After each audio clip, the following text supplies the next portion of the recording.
Welcome back, Cellucor Nation. Today we are going to be cooking a s'mores cheesecake. And what you are going to need for today, first and foremost, if you do not have it, I would highly suggest it. It is called a springform pan, and it's a pan that you cook cheesecakes in. A regular Pyrex dish would work, but this will be a little bit better because you can nearly pull the thing right off, and when your cheesecake's done, it comes right on out. What I have underneath here is called parchment paper, or wax paper, which you can buy in the store. This is used to help it to prevent from sticking, so I just cut off a little piece there and put it right at the bottom. First things first, we're going to preheat our oven to 300 degrees, which is just about done, and I'm going to run you through what we need to make our s'mores cheesecake for today. First thing I did was take 8 ounces of cream cheese, and with that, I blended it in a bowl, and you can still see how blended that is, and my beater is still sitting here. Okay? That is your first step. Dry ingredient wise, I used a little bit over 1 scoop of the s'mores Core Performance Whey, 40 grams worth. I used 1/4 of a cup of Splenda, which is right around 12 grams. A dash of salt, because salt helps enhance the overall flavor.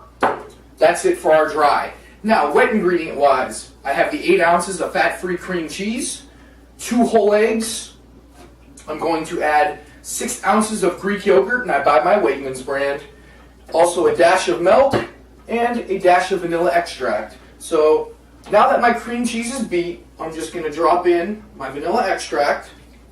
Okay. I'm going to drop in my Greek yogurt.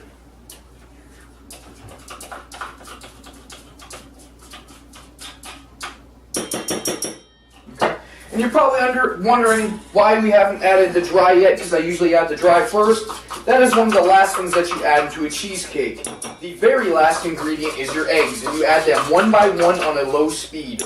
Doing so helps hold all the moisture inside the final product, and it prevents your cheesecake from cracking. Okay? So, I'm just going to add my dash of almond milk in there, like so.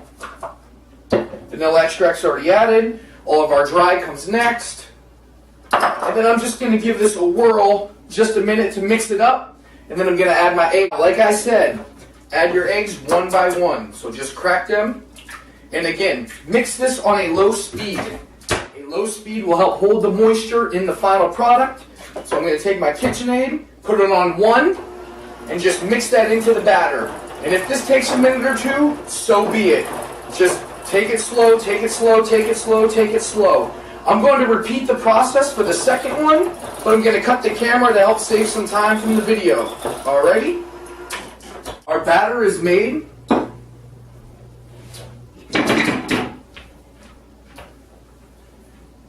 Our batter is made, and you can see it's a little bit on the runny side, but still very thick.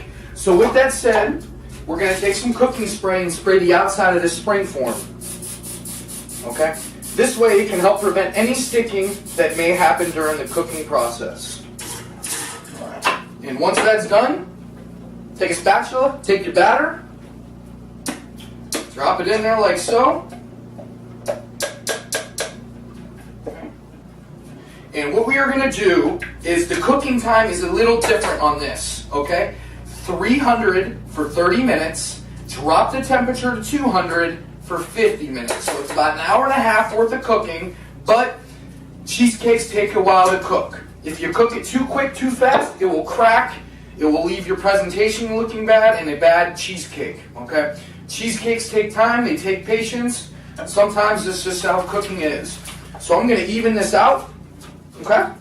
Toss it in, and guys, 30 minutes for 300, 50 minutes for 200, we'll check back when 30 minutes for 300, 50 minutes for 200, our cheesecake is done.